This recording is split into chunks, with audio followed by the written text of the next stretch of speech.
Hey guys, today I'm sitting down with David Reichert and we're going to talk all about UDJC. I'm going to ask him all the questions that you've been dying to know. So we're going to be diving into the UDJC riding schools, the badges that go along with the riding schools, as well as the performance levels and the shows that UDJC offers.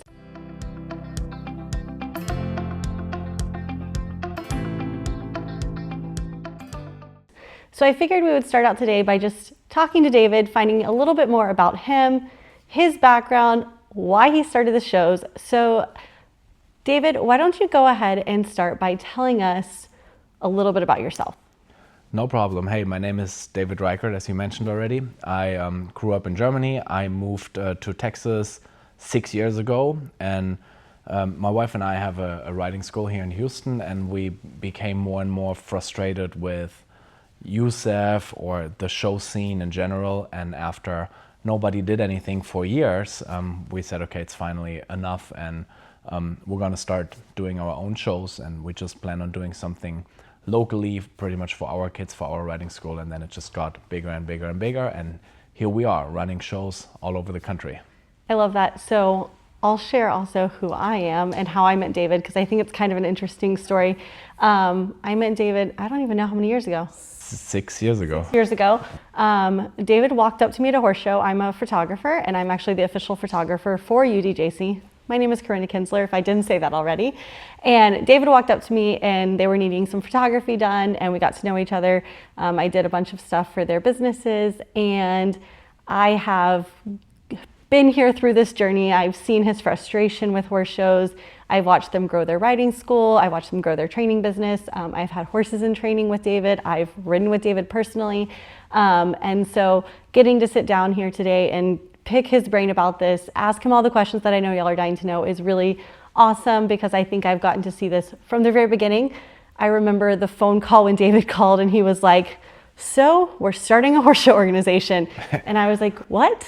And I think he said, yeah, I wrote the whole rule book. Let me tell you about it. And so I have really been here from ground zero and seen the whole journey.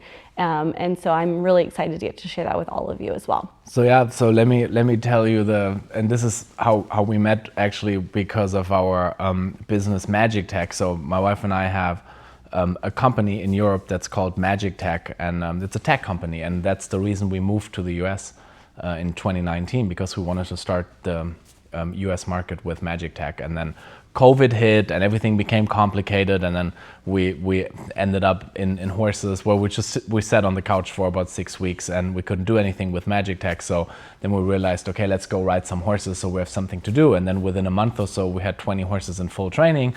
And then just a couple months later, our property came up for sale, so we bought the property, and then we went to the first dressage shows, and we're so frustrated that there are no kids. And then I talked to a couple people at the show about why are there no kids, and the answers I was getting was like, well, dressage is not for kids, blah blah blah. And I'm like, okay, let me show you. So we started the riding school that is kind of dressage based, and then one came to another, and then last year in October, that's probably when I called you, totally frustrated, and I wrote the rule book already.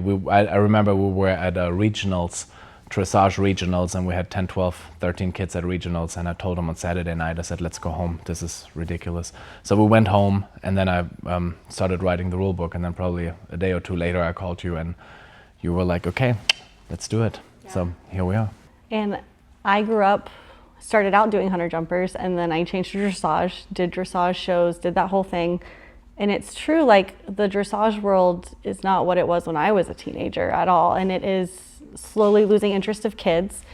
And I think that's what's really unique about your perspective and the UDJC system is you're like, we have to create a system that enables more kids into the sport. It makes it more accessible, more affordable, more fun. Yeah. There's actually things that you can achieve through the UDJC system instead of just going to a horse show, training our first level your whole life, and just never feeling like you're really doing anything or moving up, and then also getting priced out of it so fast because the normal average family can't afford to put their kid into horse shows. So I really appreciate that about this experience. It's not only the horse show being too expensive, that's the big one, of course, but then also even more importantly maybe is the the horses are too expensive. If you are a 2'6" rider, you know, no disrespect for the 2'6" riders, obviously, but if you're a 2'6" rider, you are a low-level rider. You don't need a high-level, super fancy, $150,000 German warm blood in order to ride a 2'6" class, in order to ride a 90-centimeter jumping class or meter class, in order to ride a first-level dressage test. You know, we need to drift away massively from thinking that we need all these expensive horses in order to achieve something at the show. When we look into higher levels, naturally we need good horses. If you want to ride a meter 40, well, you cannot do that typically with an auction horse. You know, you need some quality for that. But in these lower levels, we need to keep it more affordable by focusing at the shows on the rider and not so much on the horse, to give all these riders that have normal horses a chance to compete and do well if they're good riders. So that's one of the approaches. So we're not only trying to get the horse show more affordable, also everything that comes with it. So yeah, that's one of our main approaches in all three disciplines. And I think I've gotten to see that because in your personal program, your kids that you have showing are not all out there on fancy horses. They're on horses that have come from auction houses. They're on horses that nobody else wanted. And you take your kids and you say, you're gonna make this work on these horses. And getting to see those kids show up at your shows over the last year, essentially now, and see their progression and see not the fanciest horse win, not the best moving horse win, not the most expensive horse win, but the kid that has worked the hardest and who rides what they're given the best way. And that has been really unique to see. And I've seen a lot of trainers come in and appreciate that, who have said, like, we can't go compete at A shows because we don't have fancy horses. And they show up at your shows and they're like, our kids are rewarded for being good riders, or our AMIs are rewarded for being good riders. So I appreciate that. That's also one of the important things. We want to set the riders up to be successful for doing the right thing. And that is a very big one. In USEF, it feels like you have to set them up on the wrong path in order to be successful. And we want to set the riders up to be successful on the correct path. And also thorough education is another big one. We want, and that's why it's called United Dressage and Jumping Club, well, and Hunters technically. You know, it's three different disciplines, but at the end of the day, it's all the same. And the more you do in different disciplines, the more you ride in different disciplines and train in different disciplines, the better you become as a rider, and the better you become then the better your horse becomes. All the jumping horses all the high-level jumping horses have to do dressage 4 days a week. You know, little D dressage, not big D dressage, which is show ring dressage, but little D dressage, which is you're training at home. You're riding the horse every day, and what you do is dressage on different levels. That is so important. All the dressage horses, all the high-level dressage horses, at least in Europe, they're being jumped once a week over little gymnastics line and little cross rails. And you know, nobody takes them and rides a meter 20 course, but it's part of the dressage routine is a little bit of jumping. And every dressage rider, every high-level dressage rider is able to even ride a little jumping course. It's just so important. That whole cross training thing is just so massively important, and we don't do that here in the US, and this is a massive problem. I know 50-year-old ladies that have been riding dressage their whole life. They have never seen a horse jumping over a jump in real life. It's mind-blowing. They're like, oh, I didn't even know. You know, it's crazy because the barns are separated, the shows are separated, everything is separated. Nobody knows what the other one's doing. And it's so important that all of it needs to be done in order to become a good rider. Once you're a good rider, you can pick your discipline, but become a good rider first. And how do you become a good rider? By training in all kinds of different disciplines. Yeah. That was really interesting. At the very first show we had here in Texas, we had a meter 30 jumper and a third level dressage horse. Yeah. And the third level dressage horse, she went and entered that horse into a jumping class, and she jumped the most beautiful round in a style jumping round, and she won the class. Yeah. And then you had the meter 30 jumper, went into the dressage class and rode against that third level dressage horse, and she did everything. She walked in that ring, she looked at the judge and said, I don't know what I'm doing, but I decided I'm going to enter this class and I'm going to learn something. And she had a blast, and her horse could do the movements, not exactly the same and with the same finesse as the dressage horse. But after she came out of the ring, she said, oh my gosh, I have so much homework, and this is going to help me so much between the jumps. And just watching her over those few days at the show there, see that progression and see the two of them go head to head and just enjoy it in both ways, even though both of them were a little bit scared to death to walk into the other ring.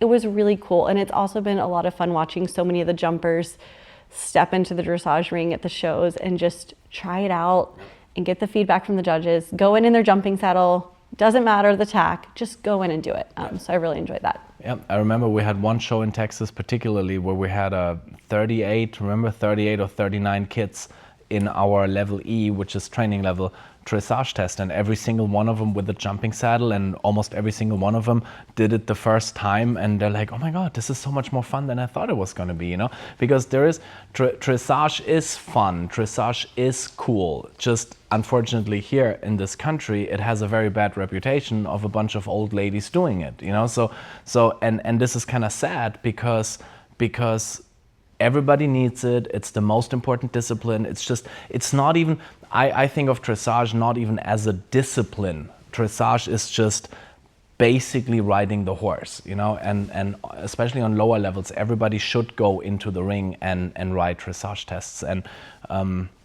because it's important, and we want to get more riders into dressage. That's one of our big goals, because I personally believe that unfortunately 50% of all the hunter kids are actually dressage rider. They just don't know it. And that's a big problem. Yeah, when the hunter kids go into the dressage ring at the shows, they actually really succeed in the dressage ring. There's one rider in particular I'm thinking about, hunter kid, her whole life, that's what she does a great job there. And she went in the dressage ring and she totally beat the kids that normally just do dressage, which was really fun to see. And she really enjoyed it, and it was good for her horse. Like, it was so good for her horse. So UDJC, we've talked a little bit about the disciplines, the shows. Tell me kind of why you decided to branch over into also the riding schools and helping the trainers and the support on that end, because it isn't just about shows here, and that's not all you care about here. No, it's not only about shows. It's actually not even about shows. The shows are just a very, very big building block that get forgotten by everybody. So I don't like the whole direction the equestrian world is kind of drifting into. But fewer and fewer people become real horsemen. A lot of it is, I'm going to take the groom, and the groom can take care of everything, and then we just bring the kid to the show, and then the kid rides and gets a ribbon and goes back home. All this is what I hate. I want to create real horsemen. I want to see the kids at the barn being barn rats, knowing everything there is to know about horses, and that unfortunately disappears. We have a hard time creating real horsemen now these days, and we want to get that back. We're getting that back by the revolution technically starts in the barn. We need to educate the trainers. We need to educate the kids and the beginner riders in a better way. We need to bring a whole more education into the barns. The problem though is, if you write a curriculum, and there are some very, very good curriculums out there, if you have a different curriculum than what it's normally being taught, and you tell everybody, hey, this is a much better curriculum, this is how you become a real horseman, but it doesn't help you to be successful at the show because Youssef is asking for something completely differently, technically, then why would anybody do this? Because at the end of the day, the trainers need to keep their customers. If the customers aren't successful, they're not going to be happy, and if they're not happy, they go to a different barn. So if I change my whole riding school and I say, hey, instead of doing this and this and doing the shortcuts and going to the shows to get some cheap blue ribbons, without actually putting enough effort into everything, then it's not going to work. Why would I change that for something that is more real if I maybe at the end of the day lose clients? So we said, okay, we need a whole revolution. We got to change it everywhere. We got to change the curriculum. We got to change things at the barn. But then we also need to create a show circuit where it pays off to do these things, you know. So the shows, we started with the shows, of course, but actually the shows need to be behind all the other stuff. The UDJC certified riding schools, the trainer certification, all these things, the performance levels, we're going to talk about that, are actually way more interesting or way more important than the shows. And I think that's important because sometimes I think riding can feel like a rewardless sport. You just go to a show and you get a ribbon, but there's really not a progression. Like, yeah, you can step up in the next class, but there's not any real like reward system that says you're doing a good job, you've achieved this, now you get to move on. Which is something that is in Europe that happens, right? They have this structured system, and that's where you saw the gaps of like, why don't we have this here? And I also think trainers are spread thin. They have a lot on their plates. They have running a business, dealing with clients, running the barn, keeping the horses healthy. And so I think it's nice that you're going to come alongside them and say, hey, let's help you make you more successful. Let's give you the tools to make your life easier. Let's help create structure in your business and your programs.